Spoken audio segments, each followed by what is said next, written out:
গতকাল গভীর রাতে সোশ্যাল মিডিয়াতে তীব্র প্রতিবাদ শুরু হয় একটা কোরআন অবমাননার ভিডিওকে নিয়ে। নর্থ সাউথ ইউনিভার্সিটির একজন স্টুডেন্ট অপূর্ব পাল পায়ে কোরআন মারাচ্ছেন, এরকম একটা বিভৎস ঘটনার ভিডিও ছড়িয়ে পড়ার পর খুব স্বাভাবিকভাবেই এখানকার মুসলিমদের মনে তীব্র আঘাত হয়েছে, রাগ ক্ষোভ হয়েছে, মানুষ প্রতিক্রিয়া জানিয়েছেন। শুরুতে একটা জিনিস একটু জানিয়ে রাখা দরকার, অপূর্ব পালকে গ্রেফতার করা হয়েছে। আমরা ঘটনাটা একটু বুঝতে চাই এবং তার আগে সবচেয়ে জরুরি কথা যে ওয়ার্স্ট কেস সিনারিও, যে কোনো ষড়যন্ত্র যদি থাকে এর পেছনে, সেই ষড়যন্ত্রটাকে রুখে দিতে হবে। যদিও এটা ষড়যন্ত্র না হওয়ার সম্ভাবনাই সম্ভবত বেশি।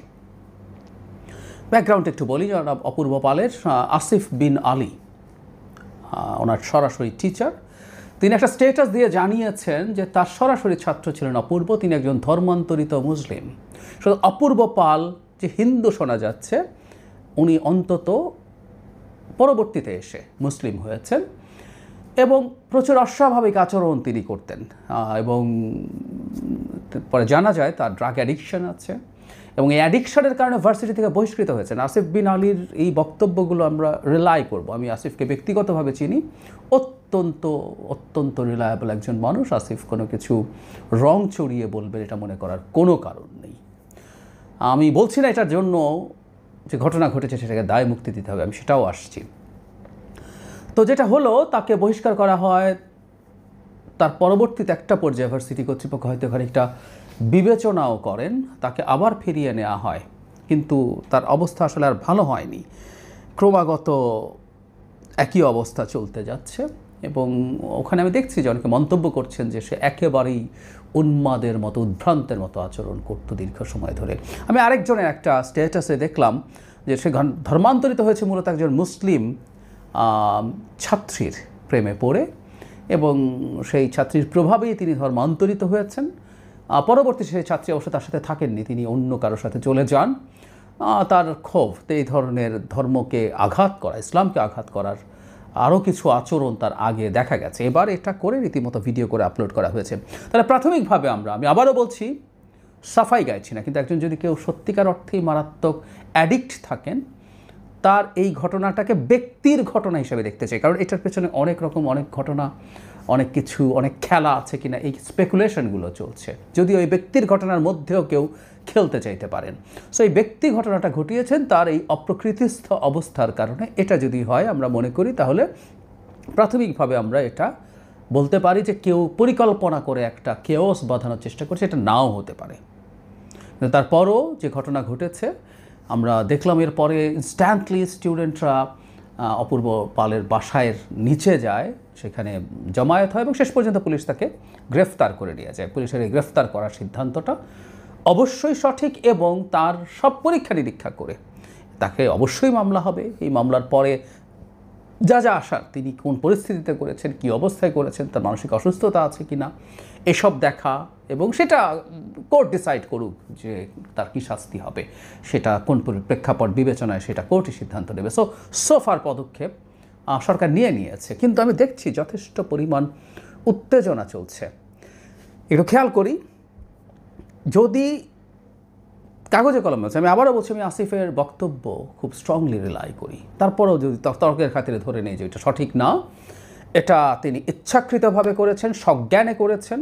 সজ্ঞানে বলতে এটা বোঝাচ্ছি যে আসক্ত অবস্থায় না, এবং কারো পরিকল্পনার পার্ট হয়ে করেছেন। সো এটা যদি হয়েও থাকে, তারপর আমাদের খুব জরুরি কর্তব্য আছে।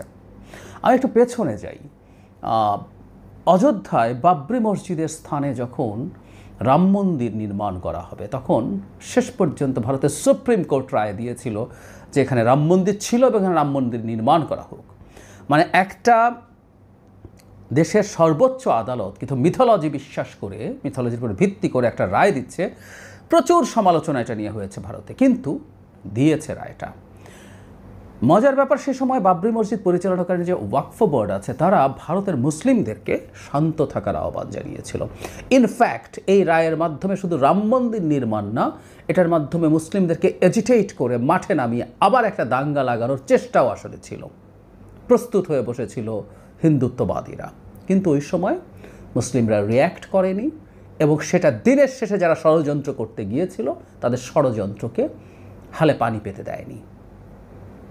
এই জিনিসটা খুব ইন্টারেস্টিং। অথচ আমাদের নিশ্চয়ই মনে আছে প্রথম যখন বাবরি মসজিদ ভাঙা হয়েছিল তখন দাঙ্গায় অন্তত 2000, সংখ্যাটা আরও বেশি হতে পারে, বিভিন্ন জায়গায় দাঙ্গায় মারা গিয়েছিল 2000 এবং বেশিরভাগই মুসলিম ছিল। এরকম ঘটনা যখন ঘটে এগুলোতে যেহেতু বিজেপির লাভ আছে, খুব স্মার্টলি মুসলিমরা সেই ফাঁদে পা দেয়নি। ঠিক একই রকম আবারও বলছি, যদি চক্রান্ত করে এই কাজটা করানো হয়ে থাকে একেবারে সুস্থ, মানসিকভাবে সুস্থ কাউকে দিয়ে, তারপরও এটা সবচেয়ে জরুরি কথা যে এই ফাঁদে আমরা পা দেব না। আমাদের এই উত্তেজিত করার চেষ্টাকে আমরা রুখে দেব। সরকার গ্রেফতার করেছেন, তার বিচারের ব্যাপারে আমাদের দাবি আমরা জানাবো, আমাদের দাবি জানানোর জায়গা আছে, সোশ্যাল মিডিয়া আছে, ছোটোখাটো কিছু সমাবেশ মিছিল হতে পারে সেগুলো কোনোটা যেন ভায়োলেন্ট হয়ে না ওঠে। ইনফ্যাক্ট সমাবেশ মিছিল অ্যাভয়েড করতে পারলে বেটার বলে আমি মনে করি। কারণ হচ্ছে এই জিনিসগুলো যখন ঘটবে এর মধ্যেই চক্রান্তকারীরা ঢুকে পড়তে পারে। কারণ অনেকের কাছে মেসেজ হয়তো যাবে না যে মানে অপূর্ব পাল হওয়াতে সমস্যাটা কী হলো। এটা একটা কমিউনাল চরিত্র দেওয়া সম্ভব, হিন্দু সম্প্রদায়ের উপরে হামলা করার একটা জায়েজ করার একটা বাহানা হিসেবে এটা কাজ করতে পারে। মাত্রই দুর্গাপূজা শেষ হলো এবং দুর্গাপূজায় তেমন কিছু করা যায়। পূজা শুরুর আগে কয়েকটা জায়গায় প্রতিমা ভাঙচুর হয়েছে। একটা প্রতিমা ভাঙচুরও নিশ্চয়ই আমরা পছন্দ করি না। আমরা এমন একটা বাংলাদেশের স্বপ্ন দেখি যেদিন প্রতিমা ভাঙচুর হবে না, এমনকি মারাত্মক রকম নিরাপত্তার চাদরে ঢেকে দিয়ে পূজা হবে না। কিন্তু তারপরও এই সংকটের প্রেক্ষাপটে পরিকল্পনা নিশ্চয়ই ছিল এই কমিউনাল চরিত্র দেওয়ার, যে এখানে হিন্দু সম্প্রদায়ের উপর হামলা হচ্ছে, যেটার জন্য ভারত বসে আছে, আওয়ামী লীগ বসে আছে, সেটা হয়নি।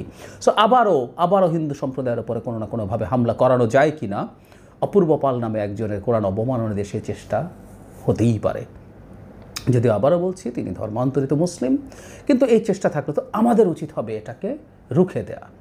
একই সাথে এই তথ্য যদি ছড়িয়ে পড়ে যে তিনি ধর্মান্তরিত হয়েছিলেন এবং তিনি আসক্ত ছিলেন, তারপরও এই ঘটনা যদি কারো আগের পরিকল্পনায় নাও থাকে, এটাকে কেন্দ্র করে কেউ নতুন করে এই ঘোলাটে পরিস্থিতিতে কাজ করার চেষ্টা করতে পারেন। ঘোলা পানিতে মাছ শিকারের কথা বলি না, মাছ শিকারে কেউ না কেউ নেমে যেতে পারেন। আওয়ামী লীগ আছে, ভারত আছে, এই দুটো তো বটেই, এদের ভেস্টেড ইন্টারেস্ট আছে বাংলাদেশকে আনস্টেবল করে তোলার জন্য। সুতরাং সেই চেষ্টাও হতে পারে। আমরা যেন কোনোভাবেই আমরা যেন এই ঘটনাকে নিয়ে কেন্দ্র করে আমরা কেওসের কোনো পরিস্থিতি তৈরি না করি। আমাদের এটা বুঝতে কোনো সমস্যা হয় না যে ভিডিওটা ছড়িয়ে পড়েছে সেই ভিডিওর মতো ডিস্টার্বিং ভিডিও হতে পারে না। পৃথিবীর বিভিন্ন দেশে এই ধরনের কোরআন অবমাননা হয়েছে, ইউরোপের বিভিন্ন জায়গায় একই পর্যায়ের বা কোনো ক্ষেত্রে আরও বেশি খারাপ কিছু হয়েছে, এটা ফর শিওর। কিন্তু সেই একই কথা, দেশের এই আনস্টেবল অবস্থায় বৃহত্তর কল্যাণের কথা চিন্তা করে প্রত্যেকে যেন শান্ত থাকে। আমি আবারও বলছি যে কেউ প্ল্যান করলো যে না ঠিক আছে আমরা শুধু একটা মিছিল করতে চাই, আমাদের কোনো ভায়োলেন্ট কিছু করার প্ল্যান নাই, কিন্তু ওর মধ্যেই এজেন্ট প্রভোকেটিয়ার ঢুকে যাবে এবং তারা মারাত্মক খারাপ কিছু করবে, যেটা আলটিমেটলি তাদের পারপাস সার্ভ করবে। এমন একটা এলাকার মধ্যে মিছিল হলো, সেখান থেকে হিন্দু সম্প্রদায়ের দোকান, তাদের বাড়িঘর, তাদের উপাসনালয় যে কোনোখানে হামলা করে বসতে পারে। সেই জন্য আমি ব্যক্তিগতভাবে মনে করি এই ঘটনাকে কেন্দ্র করে মাঠে কোনো কর্মসূচি না হওয়াই উচিত হবে এবং সরকারের ক্ল্যারিফিকেশন দেয়া যে তারা গ্রেফতার করেছেন, তারা বিচার করছেন, তারা তদন্ত করছেন, সব কিছু মিলে। আবার এটাও আমাদের মনে রাখতে হবে, একজন মানুষ যদি মারাত্মক রকম অ্যাডিক্ট হয়, সেই ক্ষেত্রে তার অপরাধটাকে দেখার ক্ষেত্রে আমাদের দৃষ্টিভঙ্গি ভিন্ন হবে। আইনও এটা বলে, চিকিৎসাবিদ্যাও এটা বলে। সব কিছু বিবেচনায় আমাদের শান্ত থাকার চিন্তা করতে হবে, শান্ত থাকার চেষ্টা করতে হবে। আমরা কোনোভাবেই কোনো ষড়যন্ত্রকারীকে সফল হতে দেব না।